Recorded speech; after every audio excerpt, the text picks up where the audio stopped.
और ये सफल रहा? ये आंदोलन बहुत सफल रहा, लाखों लोग इसमें शामिल हुए।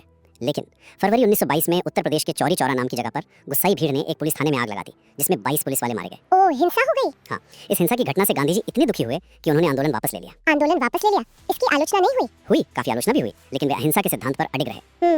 आंदोलन वापस लेने से निराशा भी फैली होगी, लेकिन फिर 1929 का लाहौर अधिवेशन एक नई उम्मीद लेकर आया, पूर्ण स्वराज। बिल्कुल, 1929 का लाहौर अधिवेशन एक मील का पत्थर था। इसकी अध्यक्षता युवा जवाहरलाल नेहरू कर रहे थे। नेहरू अध्यक्ष थे? जी।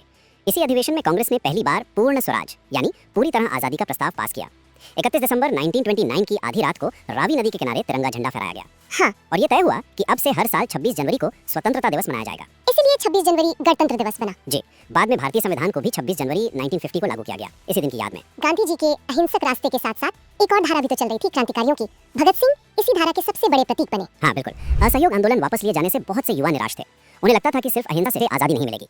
भगत सिंह, चंद्रशेखर आजाद, सुखदेव, राजगुरु जैसे कई क्रांतिकारी मानते थे कि अंग्रेजों को उन्हीं की भाषा में जवाब देना होगा और सशस्त्र क्रांति ही रास्ता है।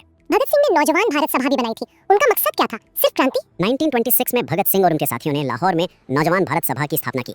इसका मकसद था पंजाब के युवाओं में देशभक्ति और क्रांति की भावना जगाना, उन्हें संगठित करना और पूर्ण स्वतंत्रता के लक्ष्य के लिए तैयार करना।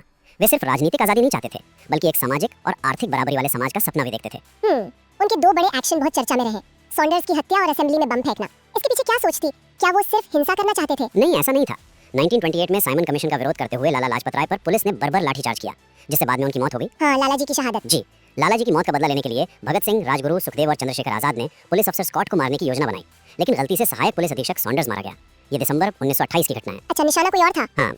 फिर अप्रैल 1929 में भगत सिंह और बटुकेश्वर दत्त ने दिल्ली की सेंट्रल लेजिस्लेटिव असेंबली में उस समय बम फेंके जब पब्लिक सेफ्टी बिल और ट्रेड डिस्प्यूट बिल जैसे दमनकारी कानूनों पर बहस चल रही थी।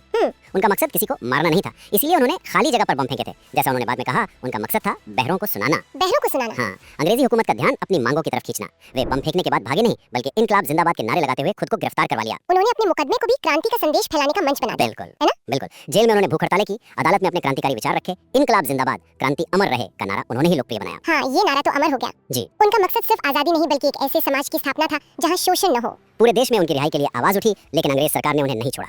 23 मार्च 1931 को भगत सिंह, सुखदेव और राजगुरु को लाहौर सेंट्रल जेल में फांसी दे दी गई। सिर्फ 23 साल की उम्र में? हाँ, मात्र 23 साल की उम्र में। उनकी शहादत ने उन्हें हमेशा के लिए अमर कर दिया। वे आज भी युवाओं के लिए साहस, बलिदान और क्रांतिकारी चेतना के प्रतीक हैं। भगत सिंह की शहादत के बाद भी संघर्ष जारी रहा। गांधी जी का सविनय अवज्ञा आंदोलन इसी दौर में हुआ। हाँ, 1930 में गांधी जी ने सविनय अवज्ञा आंदोलन छेड़ा। इसकी शुरुआत उनके मशहूर दांडी मार्च से हुई। नमक सत्याग्रह? जी, नमक सत्याग्रह। गांधी जी ने अपने 78 अनुयायियों के साथ साबरमती आश्रम से दांडी समुद्र तट तक लगभग 240 मील की पैदल यात्रा की। पैदल? हाँ, पैदल। और वहाँ समुद्र के पानी से नमक बनाकर अंग्रेजों के नमक कानून को तोड़ा। नमक एक ऐसी चीज थी जो हर आम भारतीय की जरूरत थी।